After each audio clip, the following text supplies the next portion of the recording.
بسم اللہ الرحمن الرحیم۔ صحیح احادیث سے حضرت معاویہ رضی اللہ عنہ کے فضائل، یہ ہی جامعہ ترمذی ہے اور اس کا جلد نمبر 2 ہے اور صفحہ نمبر اس کا ہے 594 ہے۔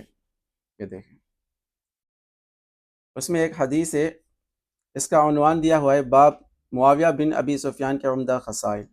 اس میں رسول اللہ صلی اللہ علیہ وسلم کی حدیث ہے کہ رسول اللہ صلی اللہ علیہ وسلم نے معاویہ کے لیے دعا کی کہ یا اللہ اسے ہدایت والا اور ہدایت یافتہ بنا اور اس کے ذریعے لوگوں کو ہدایت دے۔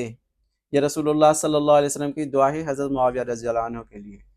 اور آگے ایک اور حدیث ہے کہ حضرت ابو ادریس خولانی کہتے ہیں کہ جب عمر بن خطاب نے عمیر بن سعد کو حمص کی حکمرانی سے معزول کر کے معاویہ کو وہاں کا حکم مقرر کیا تو لوگ کہنے لگے کہ عمیر کو معزول کر کے معاویہ کو مقرر کر دیا۔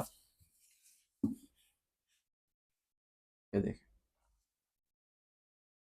عمیر کہنے لگے معاویہ کے متعلق اچھی بات ہی سوچو، کیونکہ میں نے آن حضرت صلی اللہ علیہ وسلم کو ان کے متعلق یہ دعا کرتے ہوئے سنا ہے کہ اے اللہ ان کے ذریعے لوگوں کو ہدایت دے، یعنی معاویہ کے ذریعے، اے اللہ ان کے ذریعے یعنی حضرت معاویہ کے ذریعے لوگوں کو ہدایت دے۔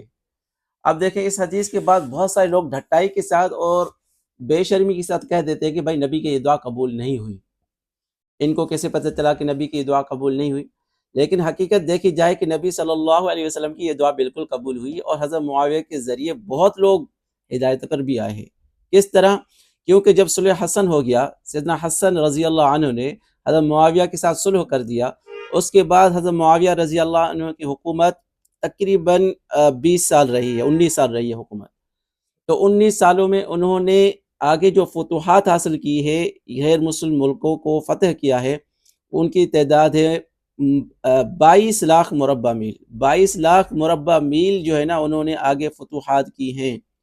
44 لاکھ تو پہلے تھی، تو 22 لاکھ کا اضافہ کیا ہے؟ حضرت معاویہ رضی اللہ عنہ نے۔ تو اس حساب سے حضرت معاویہ کی حکومت ہوئی 66 لاکھ مربع میل پہ انہوں نے حکومت کی ہے، اور اس کے ذریعے سے بہت سارے غیر مسلم ممالک جو اسلام میں داخل ہوئے اور بہت سارے ایسے لوگ جو پہلے اسلام میں نہیں تھے، اس فتوحات کی وجہ سے پھر وہ اسلام میں داخل ہوئے۔ بہت لوگوں کو ہدایت ملی، ہزاروں لاکھوں لوگوں کو ہدایت ملی حضرت معاویہ رضی اللہ عنہ کے فتوحات کی وجہ سے۔